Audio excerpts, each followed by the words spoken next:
So we just got the final trailer for Predator Badlands, and we also have an official rating for this movie, which is PG-13. How do I feel about that?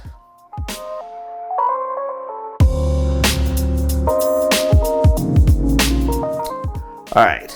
Now, if there's anything I'm looking forward to this fall, it is definitely the new Predator film, Predator Badlands, which is coming out November 7th, and we just had a final trailer released for it this week, and I'm still looking forward to this film.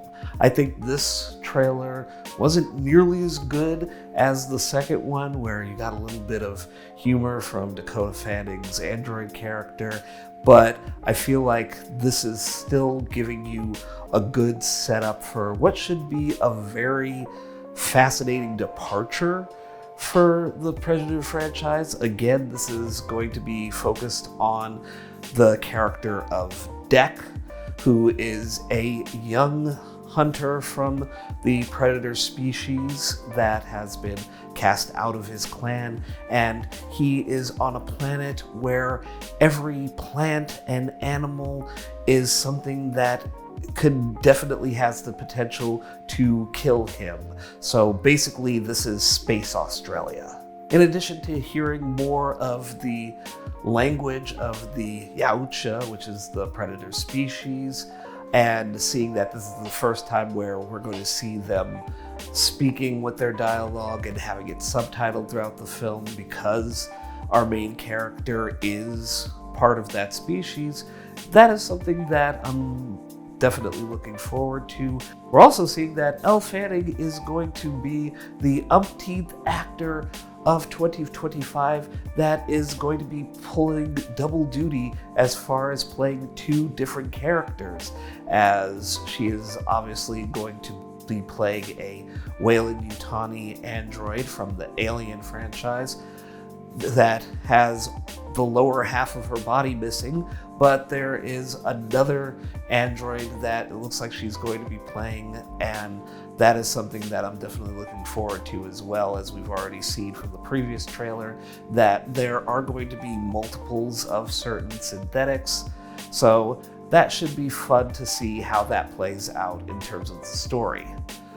Of course, the big thing that certain fans are concerned about right now is the rating for this film, because it looks like it is going to be PG-13, and this would be the first time that we are seeing a Solar Predator film with that rating. Of course, this happened before with the team-up movie Alien vs. Predator, but this would be the first time in the Solo franchise that we would be having this rating for one of the films.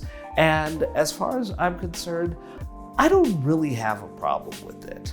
I can kind of see the rationale behind it, because it looks like this is going to be a film where there's going to be minimal, if not total, absence of human characters. According to some people who have already seen a good chunk of footage from the film, they're saying that it is still plenty brutal. So again, not a big issue for me, and I think it's also important to note that this is coming from Dan Trachtenberg, who obviously gave us Prey a few years ago, which was such a big hit on Hulu that I can only assume this is the only reason why 20th Century Fox and Disney are saying, let's give this guy a shot at putting out one of these films theatrically.